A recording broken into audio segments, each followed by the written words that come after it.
What's up, guys? This is Trust in Jesus Ministries. I'm Paul.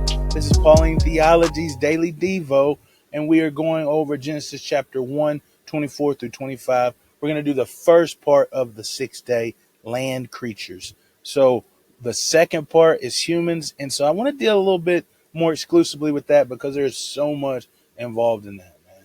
So much involved in that. So this one will probably be just a little bit shorter, then we'll jump into the next one.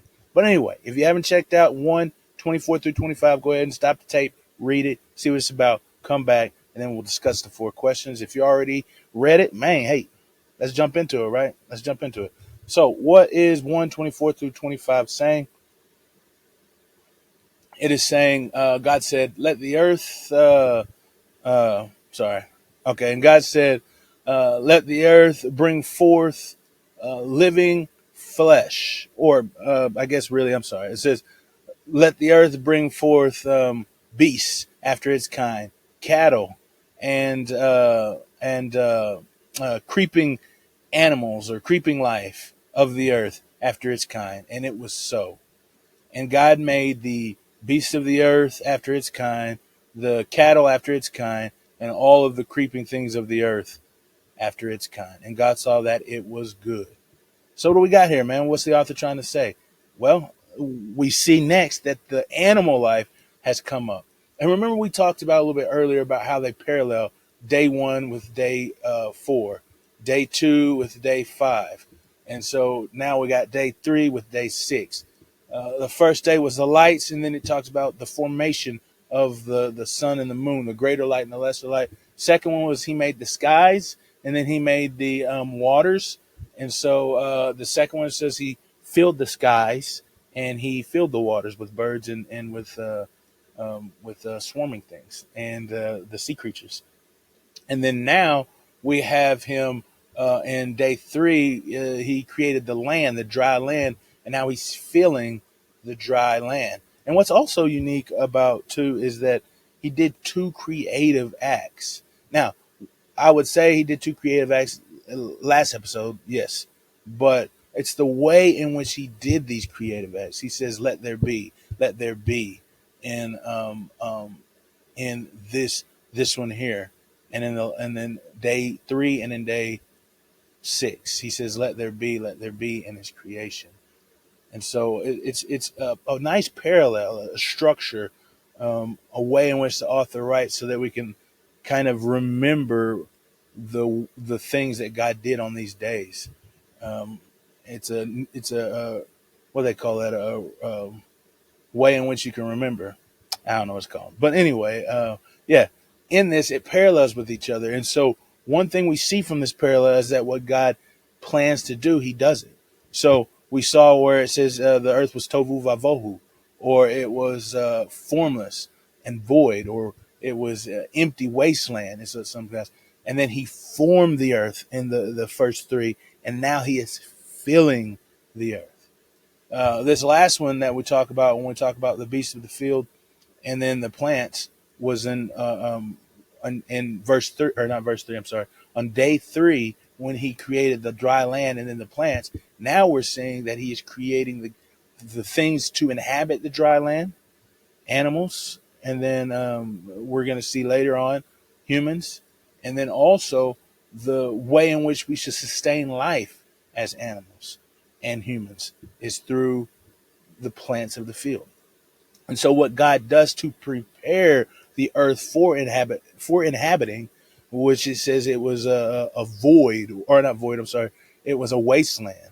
It was empty. And so what happens is God created a space, and then next he inhabited that space. And that's what we're getting from the image of what the writer is trying to convey, which is beautiful, man. It's beautiful. It's amazing how God, through his spirit, has such creativity. I don't know why I would think it was not, because he created the world. And you can look at the amazing animals, the beautiful sunsets, the wonderful leaves changing, and you can recognize that. But not only that, but he does it in a language as well. How he forms and puts together these, causes human beings to do these things too, because these things were not taking away from the thoughts the abilities and the creativities of man, but it was just God moving through them. And so it's just amazing to see that happen. Anyway, with this, I think the idea that we see is, first off, they're after their kind. That means that they are able to produce themselves, that God has given them the ability to be able to continue on in the perpetuation of their life, which is amazing, to say the least. And then secondly, I think that we should get from the fact that this was structured in such this in this poetic way. I said all that just to say this is that God finishes what He starts. I mean, He is faithful. He is a faithful God. When He saw that the earth was empty and needed to be created for an habitable space for us to live in, He did it. And that's the purpose. I think sometimes we wonder, well, why did He do it in this first place? It's just for us to see and know His faithfulness, to recognize and know His faithfulness. And so, in that vein as well, I think that He is a God that seeks to be known. That's why He has written these words on this page, is that He wants us to know Him, and He wants us to know His character. That's the purpose of all of this, is to see His wonderful creative aspect and His loving nature. And then we also see He's a good creator. God saw the animals that He made, and He said they're good. He saw the birds, and He said they're good. He saw the trees, said it was good. Saw the light, said it was good. Caused the light to be a director over certain things, said that was good. That's what is so great about reading scriptures like this, is recognizing the repetitiveness, so that we get it hammered in our head. I don't know about you. Sometimes it's hard for me to try and comprehend stuff unless it's just tapped in, unless it's just continually pushed and pushed and pushed. And finally I recognize, and I'm like, oh, this is it.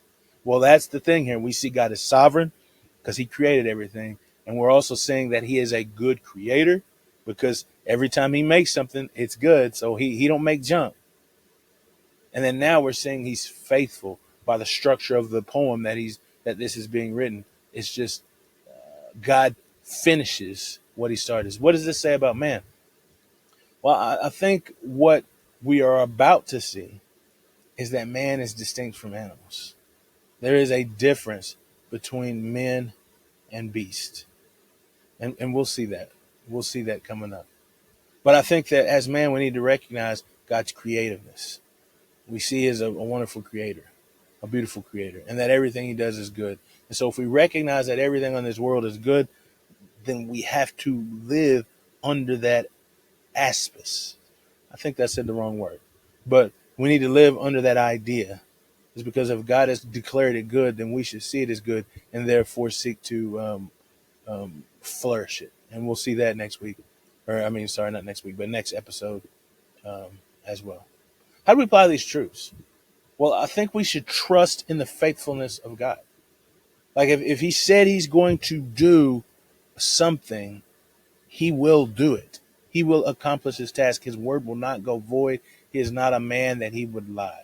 And so not only in that aspect of creation does He display this, but Paul says it a good way in Philippians. I think it's in Philippians. It says, the work He began in you, He will bring it to completion. So that salvation which He started in you, sometimes I feel like we slipping back. We're like, man, I'm backsliding. But God will work in us to make us look like Christ. He will work in us to sanctify us and make us holy.